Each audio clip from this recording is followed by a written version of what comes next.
One path promises personal fulfillment, a life carved by your own hands.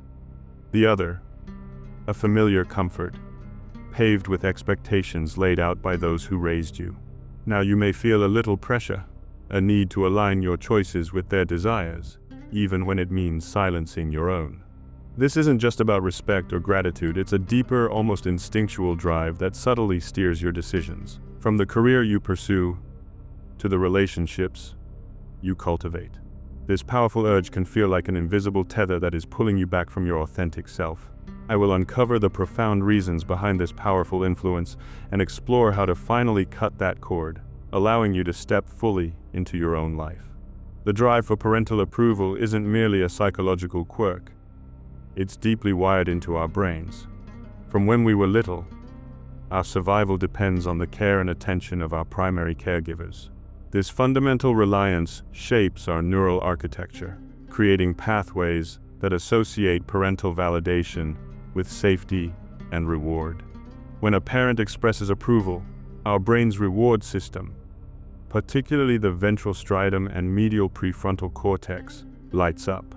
These are the same areas activated by food, money, or social connection, releasing dopamine and creating a pleasurable sensation. This neurochemical reward reinforces the behavior that led to the approval, establishing a powerful feedback loop. Early attachment experiences play a critical role in solidifying these neural patterns. Research by developmental psychologists like Mary Ainsworth on attachment styles demonstrates how consistent, responsive caregiving fosters secure attachment, while inconsistent or rejecting care can lead to insecure attachment.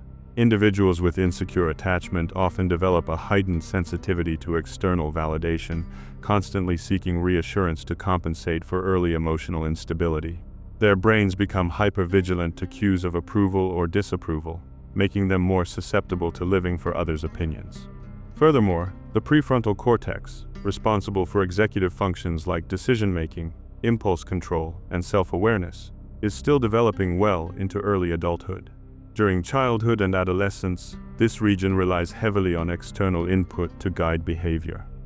Parental guidance and approval act as crucial external regulators. If this external regulation becomes the primary mode of decision-making, the individual may struggle to develop their own internal compass. As Dr. Daniel Siegel explains in his work on interpersonal neurobiology, our brains are social organs constantly shaped by our relationships. The continuous seeking of parental approval can, therefore, hinder the full maturation of an autonomous self, keeping the individual in a state of perpetual dependence on external validation. Comment below with a brain emoji if you've ever felt this internal struggle. The drive for parental approval is not a modern affliction. It is deeply etched into our evolutionary past. For our early human ancestors, the family unit, and particularly the protection and guidance of parents, was paramount for survival. A child who pleased their parents was more likely to receive resources, protection from predators, and instruction in essential survival skills like hunting or gathering. Disapproval, on the other hand, could mean ostracization, a death sentence in a harsh, unforgiving world. This created a powerful selective pressure. Individuals genetically predisposed to seek and respond to parental approval were more likely to survive and reproduce, passing on those very traits. This evolutionary imperative is often discussed in the context of attachment theory, pioneered by John Bowlby. Bowlby argued that humans are born with an innate psychobiological system that motivates them to seek proximity to significant others, especially in times of need. This attachment system ensures survival by keeping infants close to their caregivers. While Bowlby focused on the infant-caregiver bond, the underlying principle extends into adulthood. The need for connection and validation from those who represent our earliest sources of security remains potent. Our brains, optimized for survival in ancient environments, still interpret parental disapproval as a threat to our well-being, triggering stress responses. However, this ancient mechanism often clashes with the complexities of modern society. In a world where individual autonomy and self-actualization are highly valued, the ingrained need for parental approval can become maladaptive. What was once a survival strategy can now hinder personal growth, career choices, and relationship formation. For instance, pursuing a career path chosen by parents, rather than one that aligns with personal passion, can lead to chronic dissatisfaction and a sense of unfulfilled potential. This conflict highlights the tension between our evolved predispositions and the demands of contemporary life. Cultural norms further complicate this. In some cultures, filial piety is a cornerstone, amplifying the pressure to conform to parental expectations, while in others, independence is celebrated, though the underlying biological drive for approval still exists. The challenge lies in recognizing this ancient wiring and consciously choosing how to navigate its influence in our vastly different modern context. The real-world consequences of living for parental approval are well documented across various fields of psychological research. Studies consistently show a strong correlation between autonomy and psychological well-being. For instance, research published in the Journal of Personality and Social Psychology by Ryan and Deci on self-determination theory highlights that individuals who act out of a sense of personal choice and volition, rather than external pressure, report higher levels of life satisfaction, vitality, and self-esteem.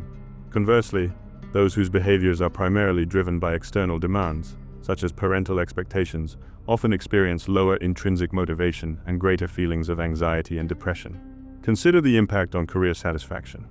A study by Dr. Wendy Grolnick and colleagues on parental control and child outcomes found that children whose parents exerted high levels of psychological control manipulating through guilt or conditional regard were more likely to experience difficulties in developing their own career interests and making independent vocational choices. This often leads to adults pursuing professions that align with their parents' aspirations rather than their own, resulting in chronic dissatisfaction and a sense of unfulfillment. The financial success might be there, but the internal reward system remains largely dormant. Relationship dynamics also bear the brunt of this approval-seeking pattern. Individuals who prioritize parental approval may struggle to form healthy, autonomous romantic relationships. They might unconsciously seek partners who mirror their parents' approval, or they may find it difficult to assert their own needs and boundaries within a relationship, fearing disapproval from either their partner or their parents. Research by Dr. Harriet Lerner on family systems emphasizes how unresolved issues with parental approval can manifest as codependency or a lack of self-differentiation in adult relationships, leading to cycles of conflict or emotional distance. Furthermore, the constant striving for external validation can significantly impact mental health. A meta-analysis published in Developmental Psychology by Sonens and Van Steenkiste demonstrated that perceived parental psychological control is a robust predictor of various internalizing problems, including anxiety, depression, and low self-worth. Across different cultures and age groups, the internal pressure to meet an often unattainable ideal creates a perpetual state of stress, eroding one's sense of self-efficacy and authentic identity. Have you ever chosen a path just to please someone else? Share your experience in the comments below. While the narrative often frames the pursuit of parental approval as inherently negative, a closer look reveals a more nuanced reality. The drive for approval, in its healthy manifestation, is not merely a weakness, but a fundamental component of human connection and social cohesion. From an evolutionary standpoint, the desire to please our primary caregivers fostered cooperation and ensured the stability of the family unit, which was crucial for group survival. This inherent inclination can cultivate strong family bonds, a sense of belonging, and the transmission of valuable cultural knowledge and ethical frameworks across generations. When children internalize parental values that promote pro-social behavior, empathy, and resilience, this early drive for approval serves as a powerful foundation for a well-adjusted life. The critical distinction lies between healthy respect and detrimental dependence. Healthy respect involves valuing parental wisdom, seeking their counsel, and appreciating their support, while maintaining a clear sense of one's own identity and autonomy. It is a reciprocal relationship built on mutual regard.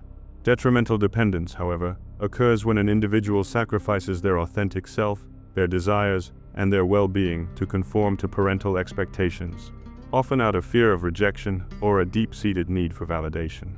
This can lead to a fragmented sense of self, where personal identity is constantly negotiated through the lens of external approval.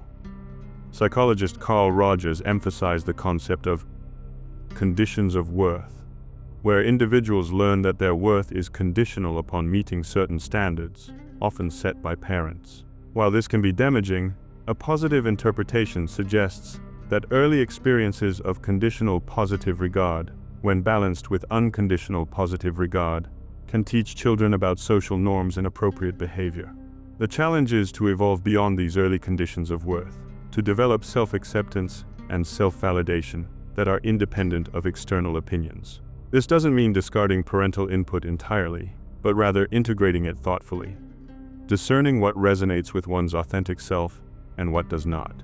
Harnessing the positive aspects means recognizing the value of family connection and guidance without allowing it to overshadow personal agency. It involves a conscious effort to differentiate oneself from parental expectations, a process that Murray Bowen termed differentiation of self in family systems theory. This differentiation allows individuals to maintain emotional connection with their family while holding on to their own thoughts, feelings, and values, even when they differ from those of their parents. It's about finding a balance where familial love and support enrich, rather than define, one's individual journey. Breaking free from the ingrained pattern of seeking parental approval requires conscious effort and consistent practice. It's a journey of self-discovery and boundary setting. The first step is self-awareness. Recognizing when you are making choices based on external expectations rather than internal desires. Pay attention to the subtle cues in your body, a knot in your stomach, a feeling of dread, or a lack of enthusiasm when contemplating a decision.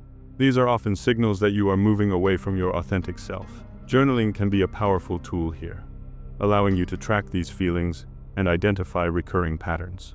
Next, cultivate self-validation. This means learning to be your own primary source of approval. Practice affirming your choices, even small ones, without needing external confirmation. A simple exercise is to list 5 things you appreciate about yourself, or 5 decisions you've made that you are proud of, regardless of anyone else's opinion.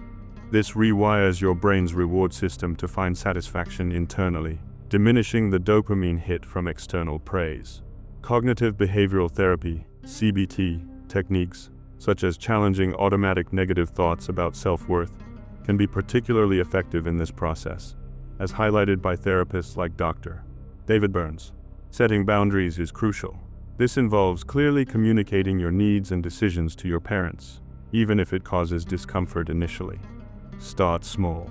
For example, if you usually call them every day, you might decide to call every other day and explain your new routine. Be firm but respectful. Remember, setting boundaries is not about rejecting your parents. It's about defining your own space and autonomy. This can be challenging, as parents may react with guilt or disappointment, but consistency is key. Over time, they will likely adapt, and your relationship can evolve into one based on mutual respect rather than dependence. Finally, actively foster independent decision-making. This means intentionally making choices that align with your values and goals, even if they differ from what your parents might expect. This could involve choosing a different career path, moving to a new city, or pursuing a hobby they don't understand. Each independent decision strengthens your sense of self and builds confidence in your own judgment. The goal is not to rebel, but to authentically live your life, honoring both your roots and your unique trajectory. This process, though challenging, ultimately leads to a more fulfilling and self-directed existence, where your happiness is truly your own responsibility and triumph.